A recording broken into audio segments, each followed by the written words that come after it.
Alrighty, good evening, everyone. Again, my name is Dhruv Raval. I represent Indus Travels. I just wanted to take this opportunity to thank Miriam for organizing this information session for you guys.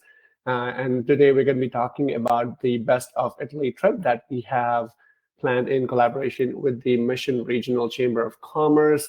It's an amazing trip, and I really am very excited about this trip and to share some more information about that.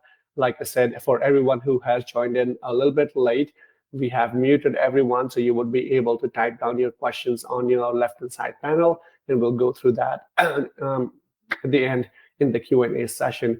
I do intend on concluding my part in, let's say, about 30 to 40 minutes approximately, just so that we can have about 10 or 15 minutes for Q&A, give or take approximately, and we'll take it from there.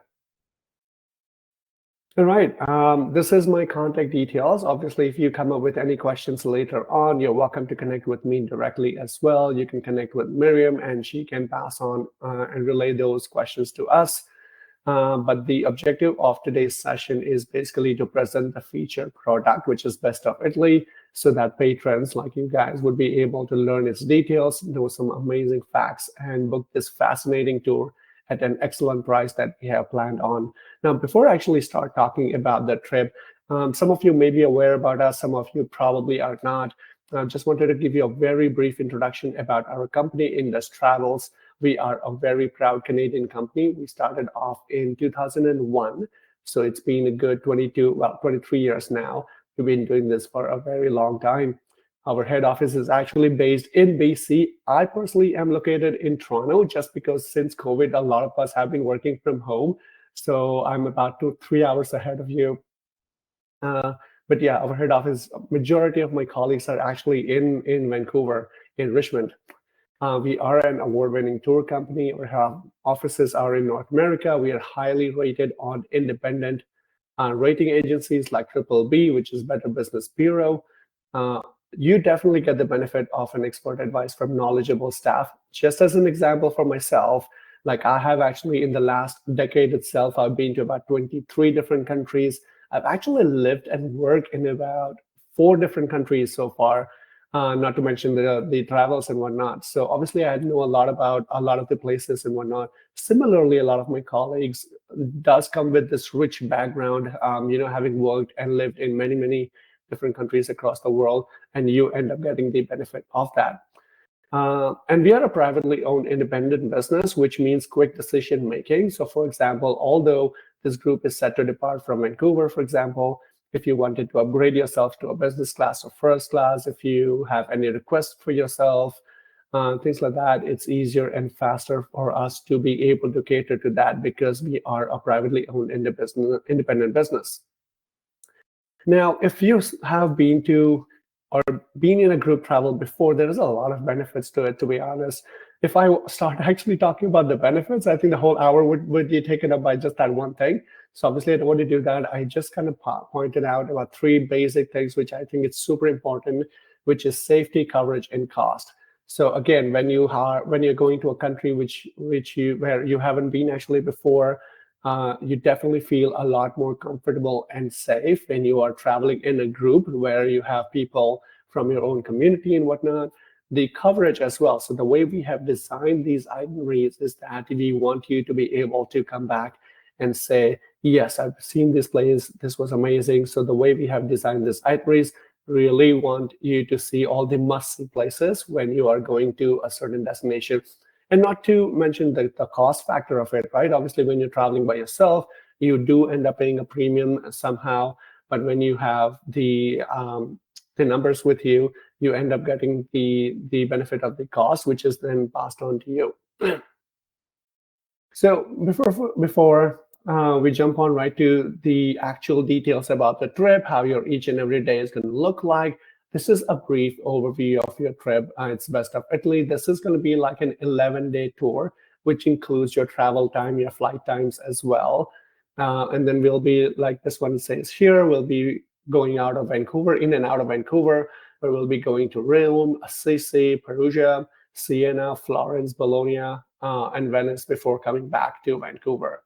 Now, the departure date for this trip is set at October 17th of 2024. So we have a few months to go, obviously.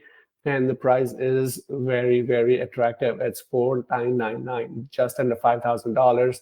There is a single supplement of 999. So what that means is basically the price of 4,999, that's on double occupancy, which means you'll be sharing your room with somebody else. You can let us know who you're sharing the room with, and we will arrange that. But if you're someone like me, for example, who's not a fan of sharing that space, and you want to be by yourself in all of the hotels that we have booked for you, and then there is, in which case, there is a single supplement charge of 999 on top of 4,999 that you pay, in which case you're just going to be the single occupant by yourself in those accommodations, in those hotels. But as far as the groups are concerned, you're still obviously going to be a part of the group when you are, participating in the excursions and city tours and whatnot. All right, so what does that price of 4,999 get you? Almost everything. So we're going to be having a 3-night stay in Rome, 1 night in Perugia, 2 nights in Florence, 1 night in Bologna, and then 2 nights in Quattro di Altino, which is basically just about 50 minutes drive from Venice. So it's pretty much right in Venice itself. Now, this price actually gets you the international round-trip airfare from Vancouver, 9 nights of accommodation on double occupancy, like I mentioned, at the listed hotels or similar. Now, all of these hotels are all 4-star hotels. They're very luxurious. Your stay is going to be comfortable, more than comfortable, I would say. As a part of our policy, we always include breakfast, so that is included as a part of this trip. All of your arrival and departure transfers is included as well, which means once you get at the airport in Rome, there is going to be someone waiting for you to meet and greet, and that's going to be with you all the way until the point where we are dropping you back at the airport to fly back home. So there is meet and greet. Your ground transportation is going to be in very comfortable AC deluxe motor coaches. I do have some pictures I'm going to show you in a couple of my slides. And we have included, as a part of the package, quite many city tours and excursions, which is going to be with an English-speaking tour guide. So that is included as a part of the package. There's a travel assistant for the whole duration of this trip. There's headsets at group's disposal. So basically, even if we have a larger group, because these groups are super popular, you might end up with like 20, 30 people and whatnot. I've been to these kind of groups before. So it's really helpful when you have those headsets on so that you're not trying to literally just be really close to the tour guide to be able to hear that person. Even if you're just out and about on your own, just trying to take some pictures, you have your headset on and you know what the tour guide is telling you about, and you don't miss out on those fun facts that he might be sharing. There's a lot of guided tours, like I said, including Rome, Florence, Assisi, Perugia, Bologna, Venice, and Murano and Burano as well. There's a boat transfer, there's a boat tour, there's an entrance fee, all of that, which is included as a part of the package, for example, in places like Vatican Museum, St. Peter Basilica, and whatnot. All of the airport air taxes and fuel surcharges are included as well. Any other local applicable taxes are included. So practically what's not included is what's not mentioned in here. So something of personal nature, right? Like tips and gratuities, for example. If you're planning on shopping, unfortunately, you're going to have to pay for your own shopping. We're not including that. So anything which is it's this subjective. So we have not included that. Now, this one also says visa fees, if applicable. Now, assuming we only cater in basically US and Canada. So if you have a US or a Canadian passport, you actually do not have to worry about that. It's just that we did not want to go with an assumption that everybody has that passport. So if you have a passport of a different country, which may require you to apply for a visa, in which case you'll have to do it yourself. We don't actually apply for visas on your behalf. But should you require any documentation, like to show them your itinerary and what all activities you'll be doing and whatnot, we'll be more than happy to furnish you with those documents once you have registered for the trip. So we can definitely help you out with that.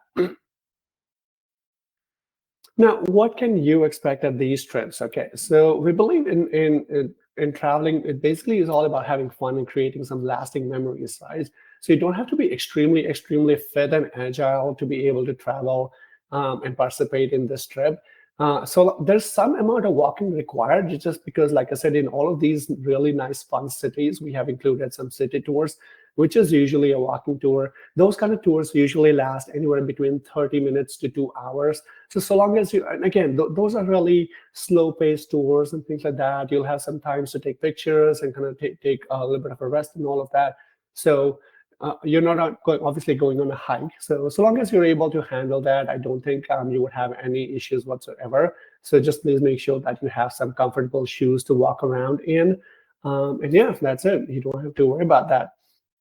Now, like I said, I wanted to share some pictures about the motor coaches, the ground transportation that we use. Now, this is for demonstration only. Like, as you can see, these are like really large coaches. This is like 45 seaters and whatnot.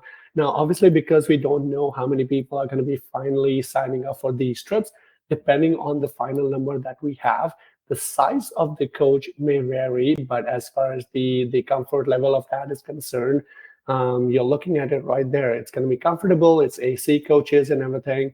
So you'll have a lot of fun just being on the road in general.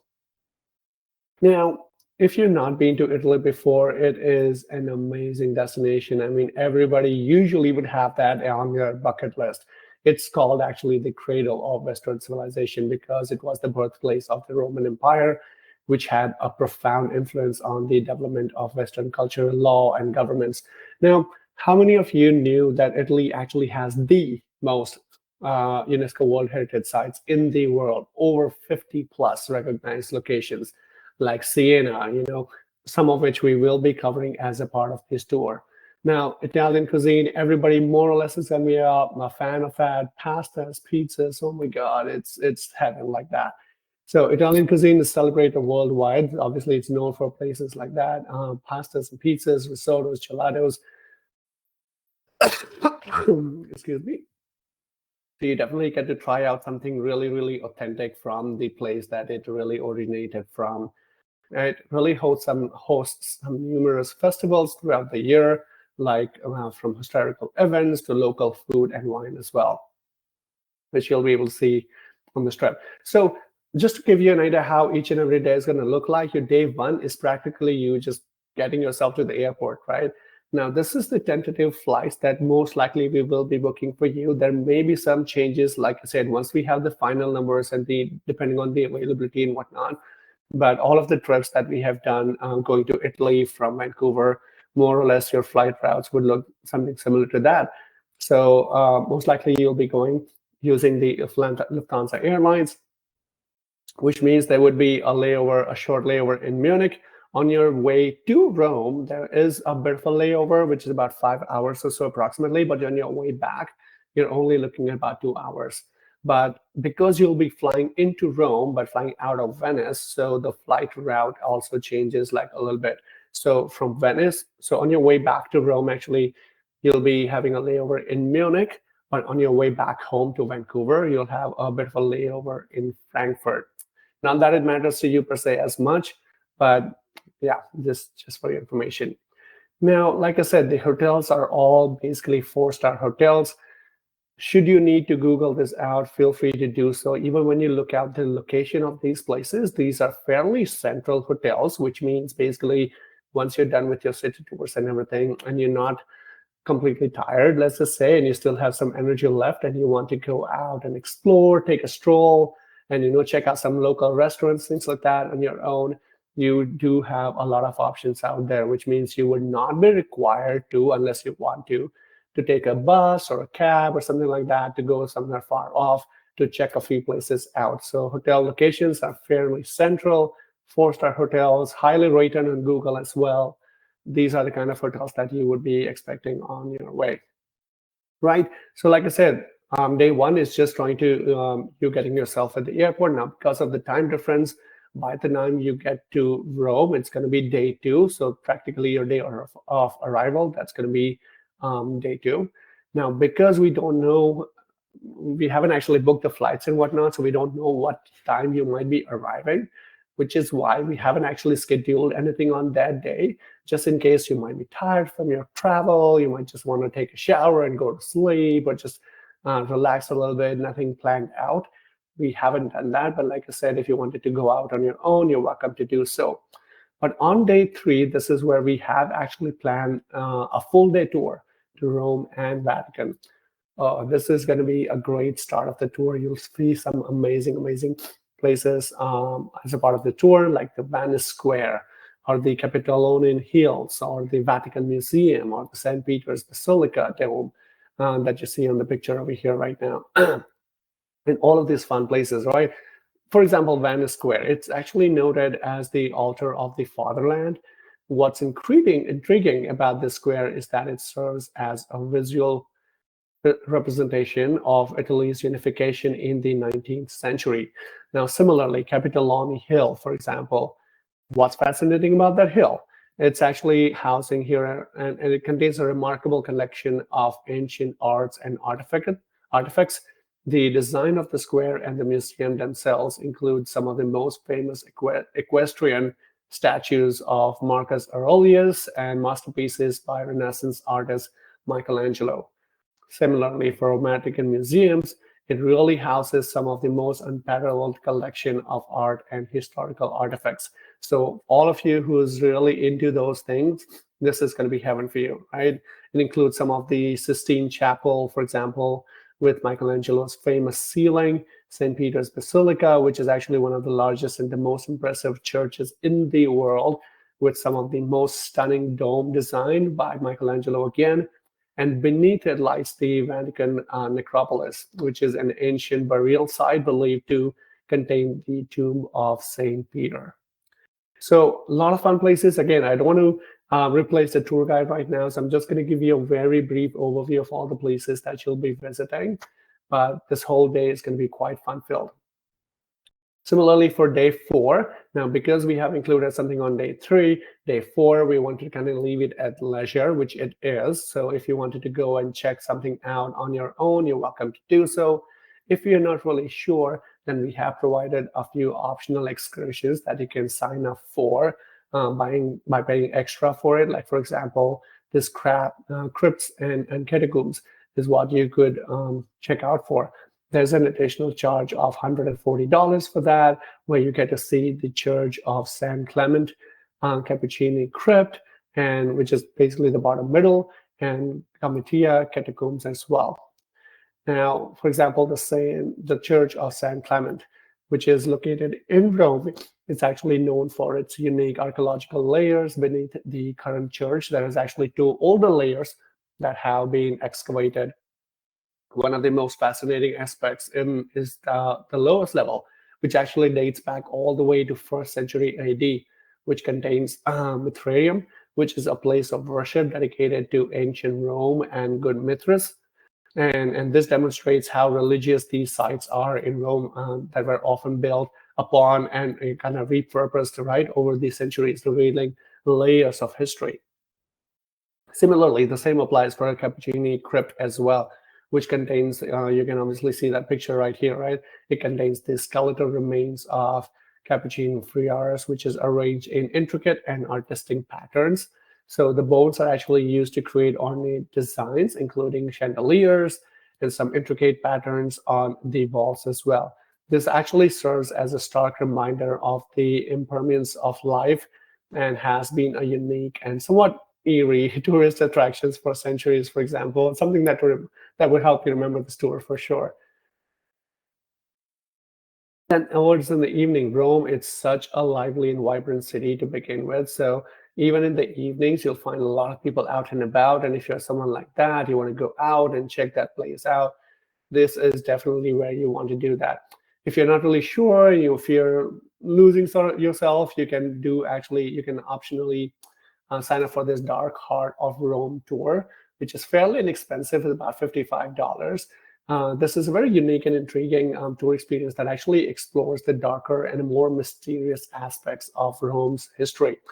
Now, this often focuses on cities macabre and gruesome past, which includes stories of crime and executions and legends of supernatural, and some really horror, eerie tales and things like that. So it's not obviously for the faint-hearted. It actually takes you to some of the haunted locations as well. So if this is like your thing, if you're into horror movies, things like that, I think you will really enjoy that. Excuse me. All right, so that's for day 4. In day 4, day 5 is basically when you leave and say goodbye to Rome, and then we proceed to Assisi and Perugia. So on this day, just exactly after breakfast, this drive will be going to Assisi. The drive is just a little over 2 hours, I would say. It's a very charming hill town located in the Umbria region of central Italy. It's actually renowned for its historical and religious significance, as well as its picturesque medieval architecture. Like again, the Basilica of San Francis. It's one of the most important religious sites in Italy, which consists of two grand churches and upper basilica and lower basilica, obviously, and both of them are adorned with some magnificent frescoes by renowned artists like Giotto and Chiambio. Now, these frescoes depict some scenes from the life of Saint Francis, as I considered masterpieces on Italian art. And again, in the afternoon, so once you obviously have a little time to explore Assisi, and once you're done with that, we'll be proceeding and driving to Perugia. Now, this drive is going to be significantly shorter. You're talking about 20, 25 minutes, fairly short drive. But Perugia, again, it's a historic city located in the heart of Umbria region in central Italy, and it's known for its rich history, cultural heritage, and picturesque hilltop location. So Perugia actually offers visitors a diverse range of attractions and experiences, and it's actually the most popular for chocolate production. So if you're into chocolate, who isn't? This is a place where you may want to taste a few and then probably buy some back to bring it back as souvenirs. Alrighty, so that's your day 5. On day 6, we'll be leaving Perugia, and from there we'll be going to Siena and Florence. Now, on this, again, pretty much after your breakfast, we'll have a short walking tour of Perugia. So, although because by the time you come back, you don't actually have a lot of time to explore the city by yourself. I mean, you could if you wanted to, but we wanted to have a little guided city tour as well. So we'll be doing that early morning. I mean, pretty much after breakfast the next day on day 6. But again, this walking tour is going to be fairly short. I think we're talking about 30 minutes to 60 minutes, somewhere in between that. And once you're done with that, we'll be again departing for Siena, which is about an hour and 40 minutes from Perugia. Now, this place is beautiful. It is actually culturally rich cities, one of the most culturally rich cities in Tuscany region of Italy, which is known for its well-preserved medieval architecture, some rich cultural heritage, and unique traditions. Now, it actually offers a captivating experience for visitor center. And this is where I was mentioning about the UNESCO World Heritage Site, which is where it's located. And the city's layout is centered around a stunning Piazza del Campo, a shell-shaped square, which is known for its unique sloping design, famous for its historic palio horses, which is held twice a year. So if you're into that, this is the place where it's held. It would be amazing to experience and really see it by your own eyes. You'll have some time at leisure to explore the town on your own. And then after your lunch, you will be proceeding to Florence, which is, again, just about an hour drive from there. So once that's for day 6. On day 7, I'm sorry, on day 6, once you get to Florence, your night stay is going to be over there. Again, we haven't actually included a city tour on that day because half a day we would have already seen the Siena and everything. Half a day we wanted to keep it at leisure so that people are relaxed and they get a chance and have some downtime as well. But on day 7, we have included a city tour for Florence, which is the next day. Again, after breakfast, we'll be heading out for this tour. Some of the modern and the must-see places that you have on Florence, we will be including that in your city tour. For example, Santa Croce Square, Academia Gallery Museum, Signora Square, and all of those fun places, right? Now, obviously, everybody has heard of Florence. It's actually often considered the birthplace of the Renaissance and renowned for its rich artistic and cultural heritage. This city is actually home to iconic masterpieces like Leonardo da Vinci, Michelangelo, and Botticelli. So obviously the Basilica of San Croce, which is the square, which is dominated by the Basilica of Santa Croce, one of the most important Franciscan churches in the world. The basilica is actually renowned for the Gothic architecture and the final resting place of many prominent Italians, including Michelangelo, Galileo, Machiavelli, Rossini, many other legends like that. Uh, Inside, you can actually admire some of the most stunning frescoes and works of art. The Academy Gallery, for example, is known for uh, the most renowned museum in Florence, in Italy. It is celebrated for housing some of the most famous works of art, including Michelangelo's masterpiece, David. You cannot come back from Italy without having witnessed David. Right. The Siena Square, for example, is actually very popular for the significant squares in Florence. It serves as the political and the cultural heart of the city and is surrounded by some of the most important landmarks and statues that you'll be witnessing as a part of this tour. Now, once you have seen all of these masterpieces, you'll obviously have quite some time because this is also a very known marketplace.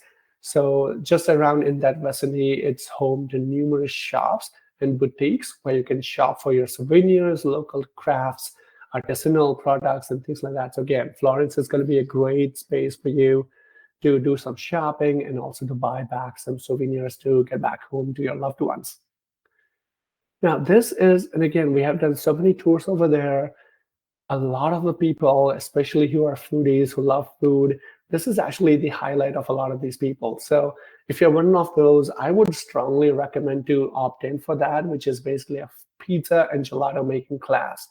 Now, with this, you'll be taking a pizza and gelato making class in Florence, which is, it's actually fun, right? It's a very delicious way to actually immerse yourself in an Italian culinary experience.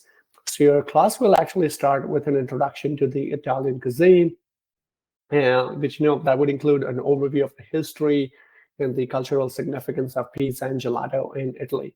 Now you may learn about the regional variations and ingredients which is used in these iconic dishes, and in a very delightful way to learn this a new skill and indulge in some delicious local cultural experience before you come back. So that's your day 7. On day 8, after your breakfast in Florence, we'll be heading to Bologna, which is a very vibrant and historic city located in Emilia-Romagna region of northern Italy. Now, this is actually known for its rich culture, some world-class cuisine, and some well-preserved medieval architecture. Bologna is a captivating destination for travelers. Some of the places that you'll be seeing on this day in Bologna would be Palazzo Podesta, which is a historic symbol of Bologna. It boasts some of the most stunning Gothic architecture, and it actually served as the most important seat of the city's government. Now, this magnificent palace, which is dating back all the way to the 13th century, offers a glimpse into the Bologna's rich history with its impressive facade and historical significance. Now, obviously, there would be a basilica there. There's Piazza Malpi, which is, again, a very charming square in the heart of Bologna, offers a very peaceful escape from its quaint cafes and greenery. Now, this one was named after renowned scientist Marcello Malpighi. The square invites visitors to relax and enjoy the local atmosphere. On day 9, so from Bologna, we'll be heading to Venice. So again, pretty much after breakfast, you'll be going to Venice. Now, this drive is supposed to be about just under 2 hours, so less than 2 hours, I would say. Now, this is a day at leisure, so if you have your own things to do in Venice, Venice has so much to offer. So yeah, we wanted to give you a chance to indulge in experiences and things that you wanted to do, maybe separately from the group. If you're not really sure what to do, we obviously have optional excursions that you can opt in for. For example, there's a Taste of Venice tour, for example, right? Where it's well, Venice in general is actually it's called a floating city. Very mesmerizing destination built on network of canals, known for its romantic gondola rides and stunning architecture. So if that is something that you wanted to do, you could do that on day 10, which is where we have included a city tour of Venice. Again, all of the must-see places in Venice that would be included here, like, for example, St. Mark's Square, the Clock Tower, the Murano glass factory, which is very, very iconic. I think a lot of people, I would strongly urge you to actually get some of those things back. Very authentic glasses that you get over there. This is where you'll be exploring the historical center of Venice on foot, which is a very delightful way to immerse yourself in the city's unique charm and rich history. Now, on this day, basically, the city tour will begin with the St. Mark's Square and the visit to the magnificent St. Mark's Basilica, right, which is where you'll be able to admire the Byzantine architecture and intricate mosaics. The next after that, we'll be going to the St. Mark's Campanile, which will offer some panoramic views of Venice as up top and the lagoon as well. After that, we'll be going to the Murano Glass Factory, which is, again, a very fascinating experience when you're in Venice. It really gives you an insight into how it's important actually for you to kind of purchase some authentic Murano glass, which is Retro Murano, which comes with that label, which kind of signifies the authenticity that it is Venetian glass. So be prepared to appreciate the craftsmanship and the artistry of Murano glass and perhaps bring home some unique and beautiful souvenirs. So all of that will kind of be in the afternoon, and after your lunch, you will have that day at leisure to explore this beautiful, beautiful city on your own. I would strongly recommend to at least go in for this gondola ride with music. So this is optional. Again, this whole ride is not that long. It's about 30 minutes, 30 to 45 minutes approximately, about $165 per person. We do need a minimum of 6 people if you wanted to do this as a part of the group. Otherwise, it's too short of a number. But basically, here's where, as you board the iconic Venetian gondola, the gentle lapping of water against the bow sets a tranquil backdrop. The skilled gondolier, which you can see in this a few pictures right here, they would be dressed in some traditional attire, giving you some authentic cultural experience. They really welcome you on board and begin to navigate the narrow canals of the enchanting city. Now, as the gondola sets forth, there's a soft melody that fills the air. The strains of some classical music or perhaps a serenade from a live musician on board creates some amazing experience and atmosphere of romance and elegance. So the tune harmonizes some rhythmic sounds of the oar gently propelling the gondola through the water. The scenery itself, it's really, really picturesque, as you can be awestruck at some of the historical buildings with captivating architecture right in the line of the waterways, right? This soft glow of the street lights and the warm ambience of the nearby cafes that really adds to the allure of the experience. Something really, really worth trying.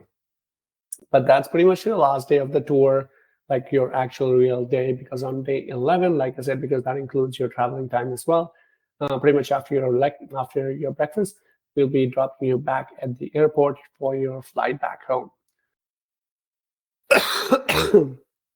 Sorry, I'm just going to grab a couple of sips of water.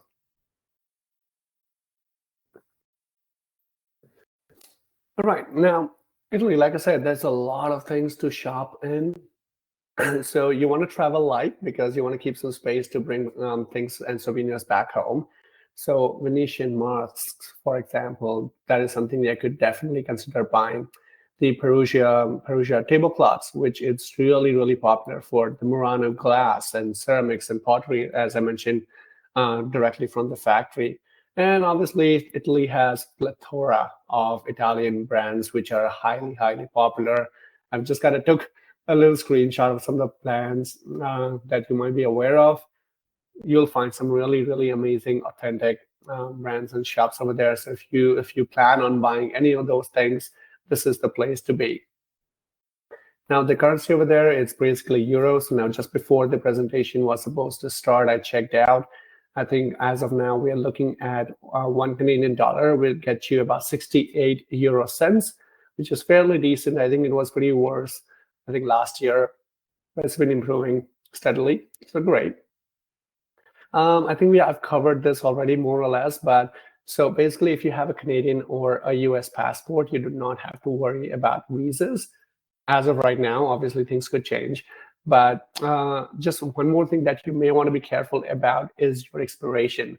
So just please have a look at your passport as long as it does not expire 6 months after the date of your return, not the day of your travel or your departure from Vancouver. On the day of your return, you're fine. So this one's October, right? October, November, December, January, February, March, April. So let's say as long as it's expiring after April of 2025, yes, you're good. If not, then you still have ample time between now and then to renew your passport. Another thing you want to be careful about is having blank space in your passports, obviously for the immigration officers to stamp on. So if you're like a frequent traveler and you just really have filled up your passport with literally no space for the person to kind of stamp on, then that's another reason for you to renew your passport. There's no health concerns. It almost feels like COVID is a thing of the past now. So there's no anything specific that you need to be worried about. The weather is going to be fairly pleasant. I understand Vancouver is relatively not as cold as, let's say, the prairies or out here in the east. But again, the weather is going to be fairly pleasant. I would say you're looking at an average daytime temperature of about 14, a high of 18, and a low of about 10 degrees, which is fairly okay, I feel. And a lot of sunshine. So all of your pictures and everything is going to come out great. Right. As far as your electricity is concerned, if you've been to Europe before, the plug points are going to look exactly more or less the same, type C, type F, something like that. So if you have one of those international adapters, I think that would be really helpful. But if you don't, I think it might be worth it to buy one from Best Buy and whatnot. It will be like an investment. So even if you're traveling to a different new country next time, you can just keep it with you, and that would sort it out for you. Now, luggage, a lot of the airlines have been modulating their luggage policies ever since COVID. So it might just change, but we'll let you know. But even if they allow, let's say, 2 check-in baggage, for example, and whatnot, I would recommend to travel light, like I said, just so you want to keep some space to bring back some amazing souvenirs that Italy has to offer. Now, I wanted to end this with a bit of a video. So let me actually play a short video for that.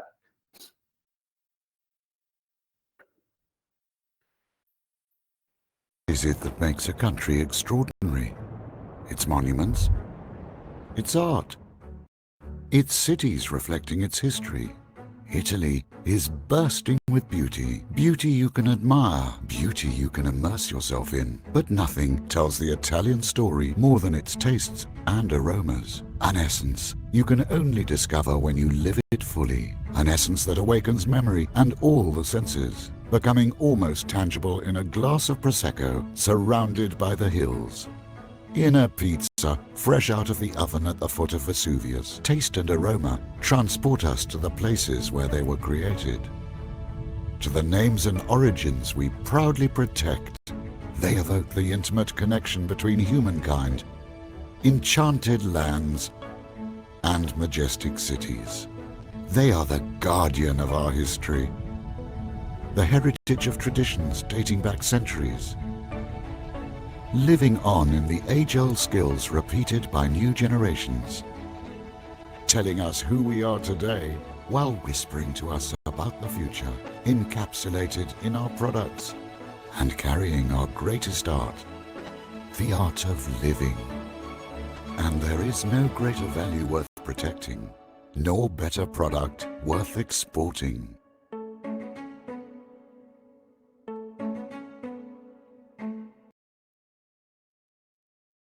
Yes, I wanted to end the presentation with that. Now, before I actually open the floor for Q&A, I just also wanted to show the web link. So this is something that we have created for booking yourself in. I think you should have access to this web link. If not, Miriam or someone would be more than happy to share this link with you. This is how it should look like. Right, so obviously you want to check out some more pictures. You'll be able to do so here. Just gives you to highlight inclusion, exclusions, things like that. Now, present dates, Like I said, because we actually, although we are a Canadian company, we do have our clients in the US as well. So make it simpler for the both of us. We do all offer an option to pay in Canadian dollars or US dollars. So if you come down here and if you see like a strange number, which is not 4999, just please make sure that your currency that you have selected is correct over here.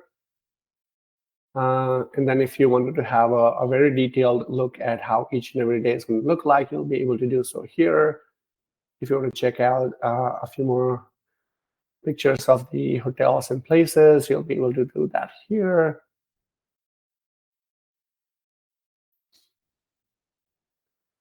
So, and then we kind of created this link for, back when there was a lot of COVID-related requirements, like testing requirements, where people, for example, were required to do like COVID test, like say 72 hours before departure, things like that.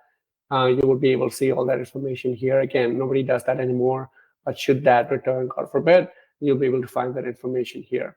But once you're okay, you click on book now. I'll click on book now.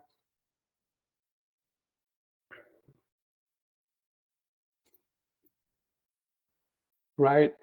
So let's say if you're a friends or family that you're going to be traveling with, the system would allow you to register up to 9 people together. So you don't have to do it individually. So you can kind of select as many adults as you would like between 1 and 9. If you have any kids between 2 and 11, you want to select them here. So just for demonstration, I'm going to leave it as 1. I'm going to put down my email address. Right. If you have already made up your decision, if there was any excursions that you want to pre-purchase, then you'll be able to do so here. This first thing, I say 723. So before you get super excited, like, hey, I guess, there's a glitch in the system and I'm saving money here. Like I said, this one says 723 instead of 999. That's because it got accidentally changed to USD. So I'm going to switch it back to Canadian.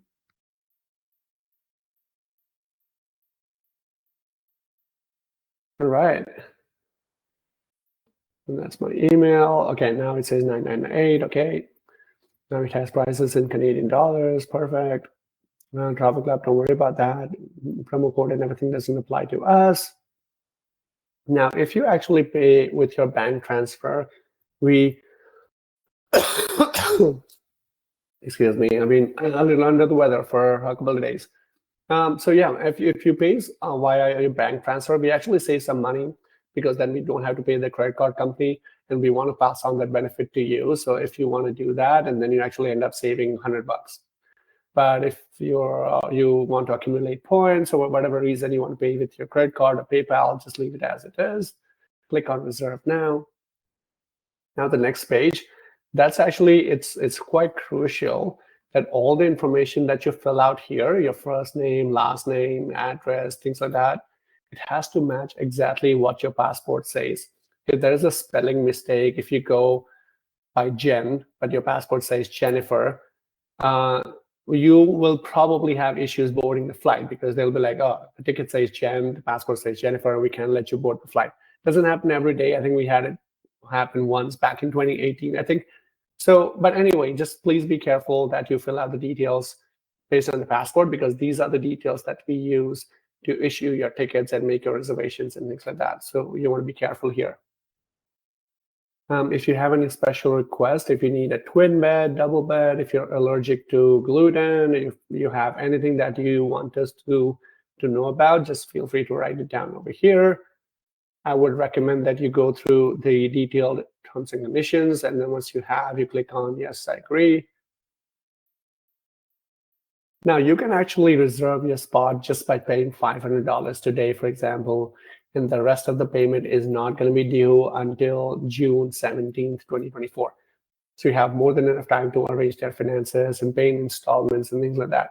But if you're like me, I would just want to be done with it and not worry about it later on. You can make the full payment and be done with it.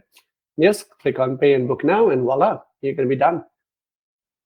Okay, so I'm going to open the floor for questions, but before I do that, I'm going to keep that file.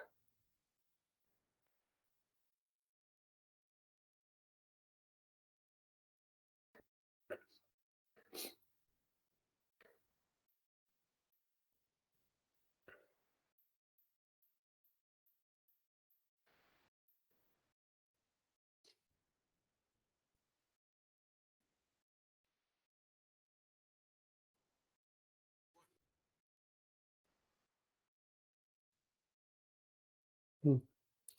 So we have actually, one of my colleagues has been assigned as a dedicated tour coordinator for this trip. So I wanted to have her details on the screen as well. So should you have any questions, if you have any requests and things like that, although as much as you're welcome to connect with me, probably even Mariam for that matter, whatnot, but it would be just faster if you reach out to Natalia directly because she'll be handling like a lot of the logistical parts of these tours. So it would be just faster for her to respond. Again, so I'm going to leave that on the screen. I'm going to go to the chat box. Like I said, unless there is.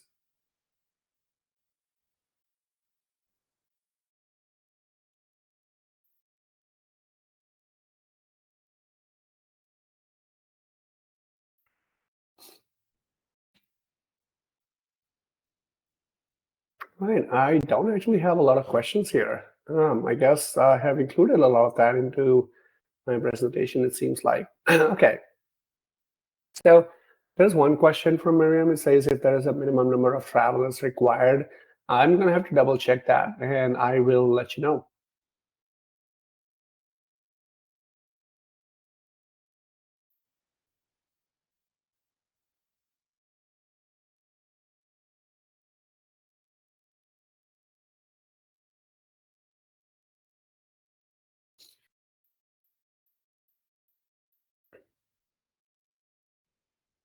Okay, so there's another question that what if we reach the minimum number and somebody cancels?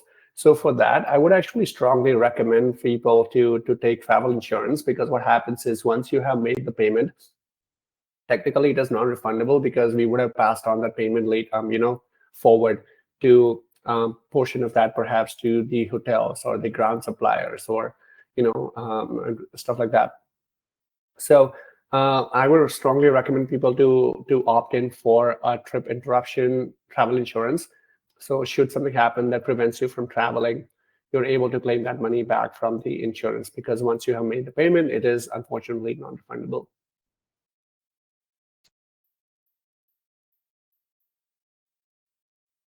Okay, there are quite a few questions here.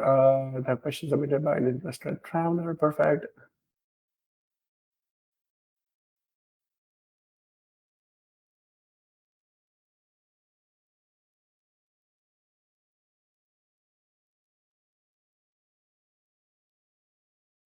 Okay, I think that more or less is the same question. I've got another question here which says, what if the minimum is 10, but then somebody cancels after a final payment date?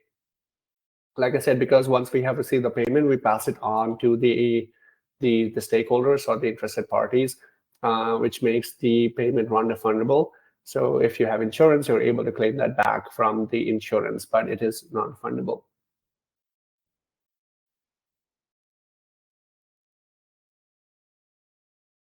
Another question, will you cancel the trip? I don't want to say yes or no, because honestly, like as much as we don't like doing that, because, okay, so we need to have a certain number of people, right? How many? I'm going to have to double check and I will let Miriam know. But let's say uh, we don't meet that minimum number, I can probably discuss that with Miriam, to be honest, just to see if if you guys are okay with being merged with another group, let's say somewhere from Canada or US. There's always an option to do that. If not, we can postpone the trip, look at a different date. Um, I think the only situations where we cancel the trip basically is, in situations like Israel, for example, right? I mean, obviously we have so many trips. We had so many great trips going to Israel, and then October 7th happened, and then thing went south. So we had to cancel it. So unless there's like a hardcore safety emergency, we don't actually usually cancel trips. Yeah.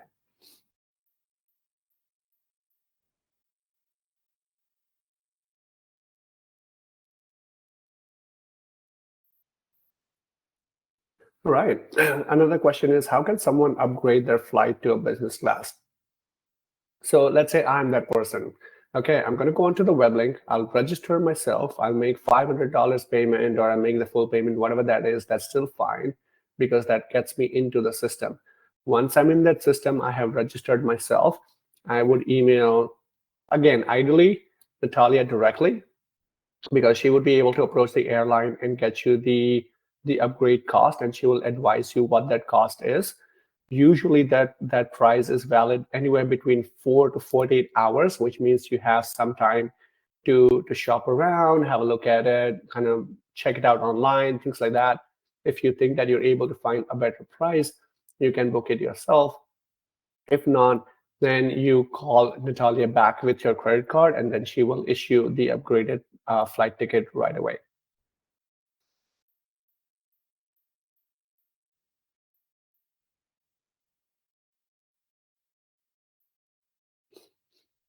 Okay, another question. What if the tour company cancels? I don't know if you're referring to us, or you mean the tour company in Italy, for example, the ground suppliers, for example. Um, Again, so far I've only seen that happen twice. Number one is obviously with Israel thing, and obviously the other one was during COVID. When the such things happen, and excuse me, and we are able to receive the refunds from, let's say, the airlines and the ground suppliers and things like that, we can look into like actual refunds. If that doesn't happen, then we provide travel vouchers. We don't set any expiration dates on that, so we don't want you to be limited to a destination or a time frame that, okay, you can only use this voucher to Italy within the next 12 months or something like that. No, you could use that for a different destination, maybe next year or the year after, things like that. So if we cancel, then depending on what the situation is, what the reasoning is, we can look into cash refunds, or it could be travel vouchers.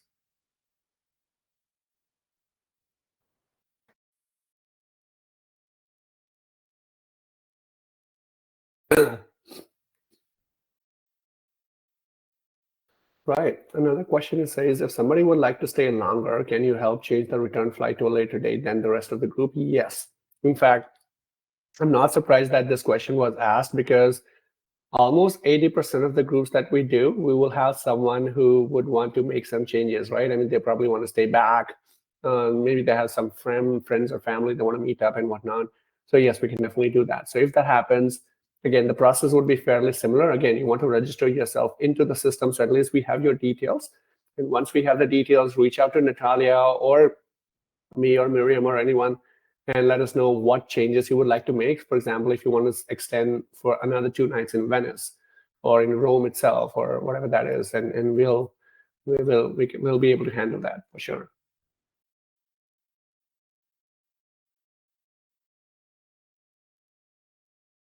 Right. Another question is, what if the airline is delayed leaving Vancouver, especially a day or more later? Again, because we'll have the same PNR number, which means your booking ID would be having, like, your travel is basically booked through and through from Vancouver all the way to Rome, because it's in the same PNR. And if for whatever reason, let's say the flight had to cancel or the airline had to cancel, they will make alternative arrangements. And because all of this is arranged by us, we are able to make modifications, because these are the kind of situations which you had no control over. So we are able to push it back. Excuse me.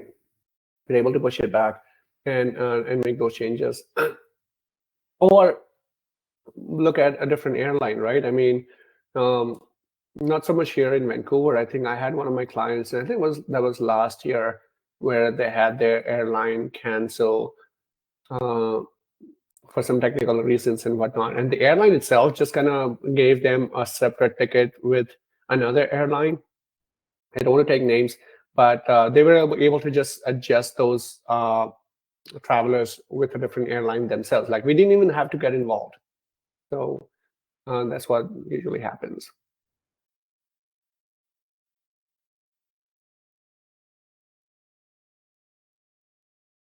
Another question is, how much does it do usually to upgrade your seat? And do you have to buy an upgrade for both ways or just one way? So as far as the cost is concerned, that really varies, right? I mean, obviously the cost, if you were flying from New York, would be relatively cheaper compared to Vancouver or California, just because it's a longer flight, things like that. The cost in Emirates would be relatively higher compared to some of the American airlines and things like that.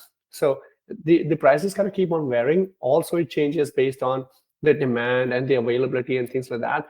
But I know for a fact, I believe, again, don't quote me on that. So I don't want to set up any false expectations. Again, just because I had a couple of clients recently who booked a flight from New York and they were going to, I think they were going to Dubai somewhere. Anyway, they paid about $4,000 for an upgrade to, I don't remember if it was first class or business class, but I think it was $4,000. So it would vary. We'll have to double check. And no, you don't have to do it both ways. It could be just one way. So yeah, it doesn't have to be two ways.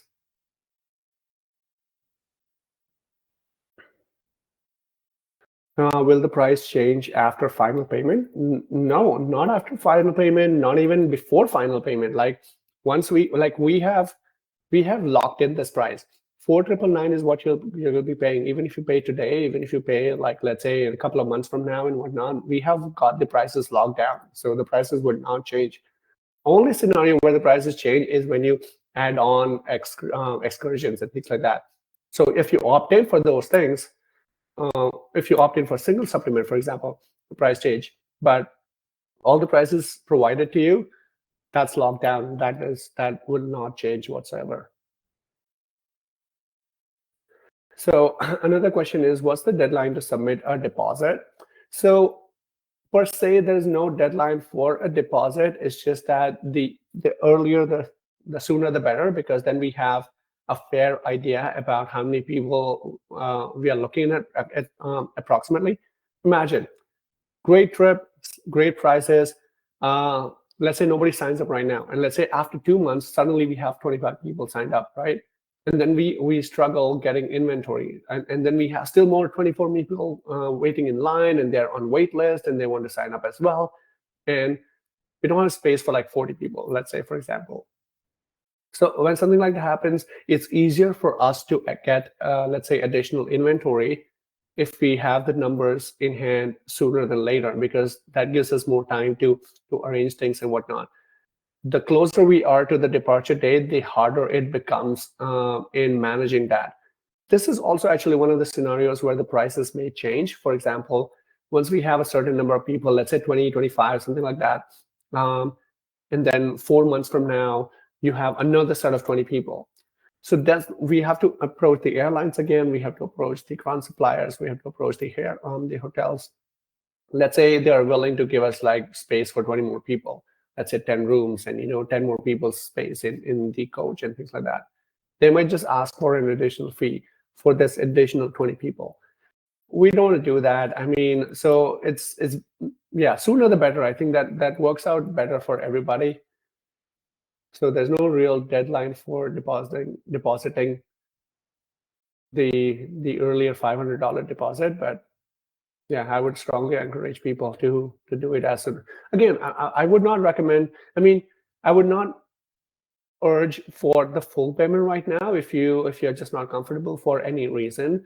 But at least even if you pay $500 and register your spot, at least we know that, okay, look, we've got 15 people registered. Everybody has paid the deposit, which means they'll pay the rest of the payment later on, which is fine. It's no big deal. But at least we know how many people we're looking at, approximately at least. Alrighty.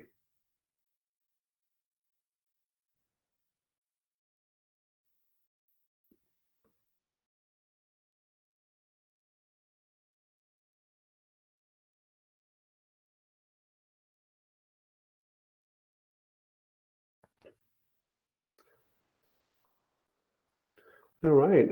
Another question, is there an upper limit on the number of travelers? So I don't like saying no in most cases. So I want to say no. The only reason being like, okay, and this has happened before.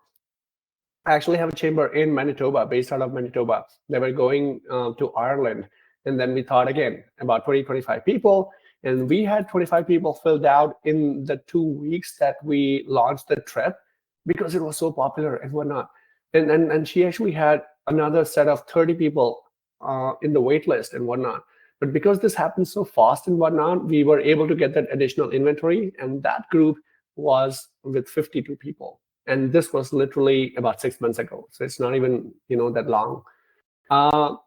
So yeah, I don't want to say upper limit. So again, it's all about inventory. It's all about timing. And I'm pretty sure if this happened, let's say a month before the departure date, I'm pretty sure that this may not have been possible because the hotels would have sold out the rest of the rooms to somebody else. The airlines would have probably booked other people on that place and whatnot, right? So hard to do the closer we are. But yeah, I don't want to say there is an upper limit. I would say let's keep to, I would say 20, 25, 30 even for that matter. It should not be a problem, especially if we do it soon. But the closer we are, and again, we'll keep you abreast. Like Miriam, if you're listening, we'll keep in touch. Obviously, I'll be constantly checking this with Natalia as well. And if you feel that we already have, let's X number of people registered already, and you still have people inquiring, and you anticipate that you'll have like another set of 20 people, for example, just let us know. In which case, it's easier to at least hold the space. Like if you anticipate this happening early on, we could like hold the space for 20 additional people. And then even if out of 20, let's say we end up adding more, 10 or 15 more people, and we end up having to let go 5 seats, no big deal. We can manage that. That's not an issue.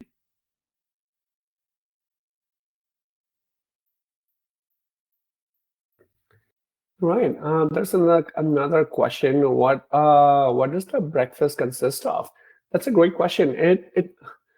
A lot of the breakfast would be continental, and these are all 4-star hotels, right? So you can expect like some scrambled eggs, bacon, bread, and milk, and all of those things, fresh fruits, yogurts, things like that.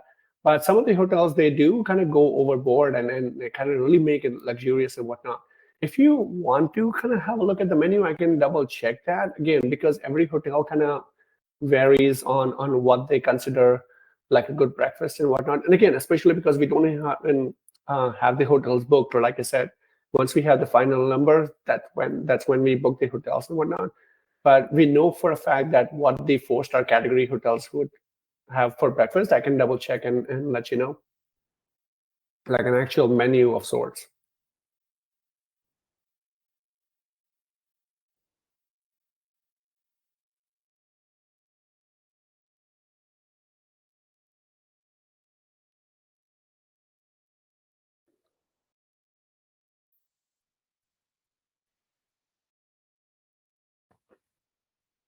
All right. A lot of really good questions. I'm liking it. So I don't know if anybody else is typing any more questions. I think if that's it, we could conclude the session. But if you are typing, I'll give it a few more seconds just for you to kind of finish that off before we conclude the session.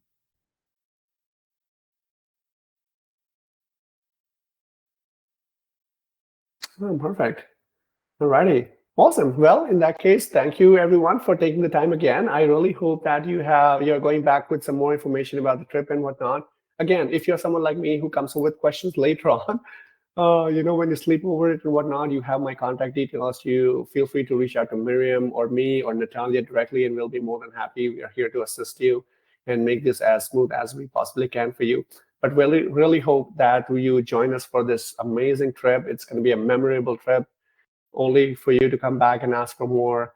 That's what we aim to do. If you have any questions, reach out to us. Thank you for your time again, and enjoy the rest of the evening. Thank you guys. Take care. Bye.